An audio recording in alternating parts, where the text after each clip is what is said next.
কোনো মুসলমান যদি মারা যায় কবরের সময়, কবরে রাখার সময় কি বলা হয়?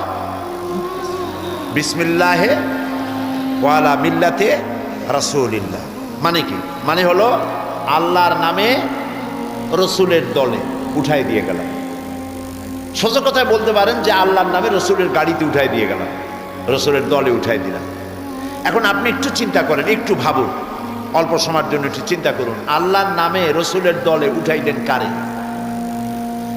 এই লোকটি যখন যুবক ছিল, সে যখন কলেজে বিশ্ববিদ্যালয়ে পড়াশোনা করত, ছাত্র জীবনে দেওয়ালে দেওয়ালে যা কিছু সে লিখেছে আল্লাহর কাজে লাগে নাই। সে যে হরতাল করেছে, মিছিল করেছে, বক্তৃতা বিবৃতি দিয়েছে, আল্লাহর কাজে লাগে নাই। তারপরে যখন ছাত্র জীবন চলে গেল, কবি হলো, সাহিত্যিক হলো, তার একটি কবিতা, তার সাহিত্যের একটি লাইন আল্লাহর কাজে, রসুলের কাজে লাগে নাই। অথবা সে রাজনীতিবিদ হলো, তখন সে যে বক্তৃতা করলো, হরতাল করলো, মিছিল করলো, বক্তব্য রাখলো, তার কোনো চিন্তা চেতনা, তার কোনো কাজ আল্লাহর কাজে, রসুলের কাজে লাগলো না।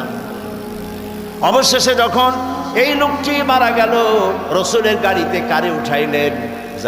যার শৈশব, যার যৌবন, যার বার্ধক্য, যার ছাত্র জীবন, যার রাজনৈতিক জীবন, কবি সাহিত্যিক জীবনের, বুদ্ধিজীবী জীবনের একটি লাইন, একটি চেষ্টা, একটা কথাও আল্লাহ এবং রসুলের কাজে লাগে নাই। এই মরা পচা দেহ রসুলের গাড়িতে উঠায় দিলেন। রসুলের গাড়ি কেন এই লোকটাকে গ্রহণ করবে? কেন করবে? বুঝে আসতেছে কথা? সুতরাং আপনি আপনার মাল এবং আপনার জান খরিদ করে নিয়েছেন আল্লাহ তাআলা। কে খরিদ করেছেন?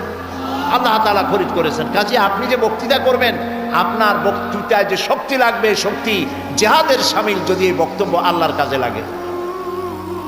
আপনি আল্লাহ আপনার টাকা দিচ্ছে, তারে আপনি চাঁদা দিতে পারবেন না। যে ব্যক্তি ধর্ম নিরপেক্ষ মতবাদের আন্দোলন করে, আপনি চাঁদা দিবেনই না, হারাম।